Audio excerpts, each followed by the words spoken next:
बिस्मिल्लाहिर्रहमानिर्रहीम। नाजरीन अस्सलाम वालेकुम। मलिक नसीर अहमद आपकी खिदमत में हाज़िर।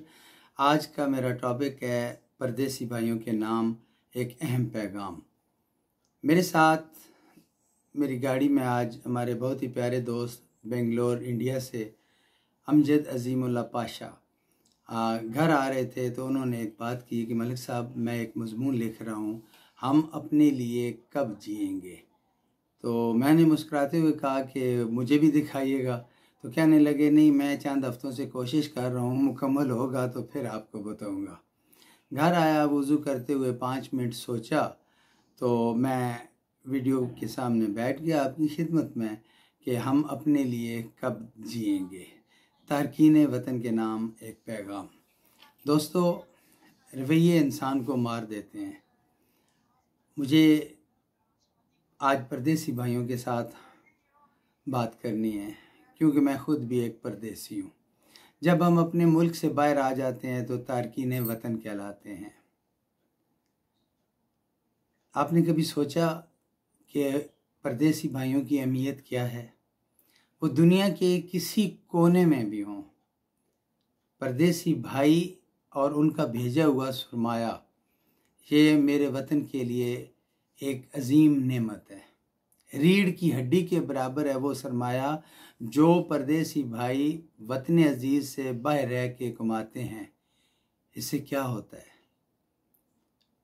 वो किन किन कुर्बतों से गुज़रते हैं, कौन कौन से दर्द सहते हैं, हम परदेश में किन किन हालात से दो चार होते हैं, हमारे दुखों का मुदावा कौन करता है, हम किन को सुख पहुंचा रहे होते हैं और क्या कुछ झील रहे होते हैं, हम अपनी हसरतों का खून करते हुए क्या क्या कुर्बानियाँ दे रहे होते हैं, और हमारे पीछे बसने वाली फैमिलीज़ जो हम पे डिपेंड करती हैं, उनको हम क्या मुस्बत पॉजिटिव रवैये से उनकी खिदमत कर रहे होते हैं। परदेसियों के दुख अलग हैं, सुख अलग हैं।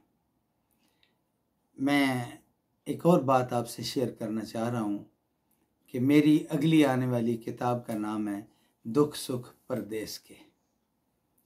असल में हम लोग जो परदेसी हैं, हमारे दुख एक अजीब नोयत के हैं।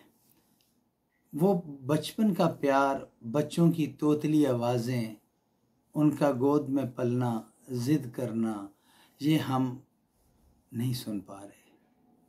कई जनाजे ऐसे हैं जिन पे हम नहीं पहुंच रहे। कई शादियां ऐसी हैं जिनको करने के हम लवाजमात तो पूरे करते हैं, वो सिर्फ अपने घर की हद तक या बिरादरी की हद तक मुआमलत करते हैं। अहले मोहल्ला या दूर दराज दोस्त अहबाब के शादियों में भी हम नहीं पहुंच सकते, जनाजों में भी हम नहीं पहुंच सकते।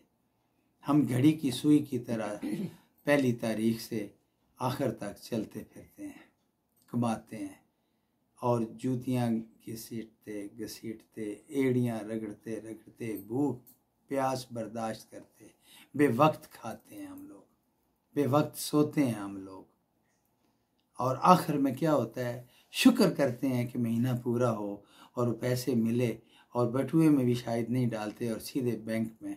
वो खुशी का लम्हा कि मेरे बीवी बच्चों तक, हमारे वालिदैन तक, हमारे ख़ानदान तक ये सरमाया जा रहा है, और वो कितने खुश होंगे। वहाँ हम परदेसी भाई जो अपने मुल्कों से बाहर हैं और तारकीन वतन कहलाते हैं, यहाँ हमारे साथ क्या गुज़रती है वो हम ही जानते हैं। महल्ले की लड़कियाँ, महल्ले के लड़के, बच्चे बच्चियाँ जवान होके, शादियाँ होके साहिब औलाद हो जाते हैं, और हमें तारफ़ करवाया जाता है कि ये फ़लाँ की बच्ची है, ये फ़लाँ का बेटा है, ये फ़लाँ का पोता है, ये फ़लाँ का नवासा है।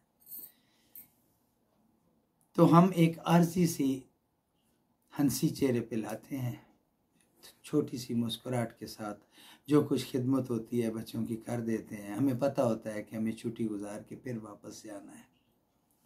दोस्तों, हम क्या कुछ सहते हैं और बर्दाश्त करते हैं, ये लिखने के लिए भी बेशुमार है और पढ़ने के लिए भी बेशुमार है।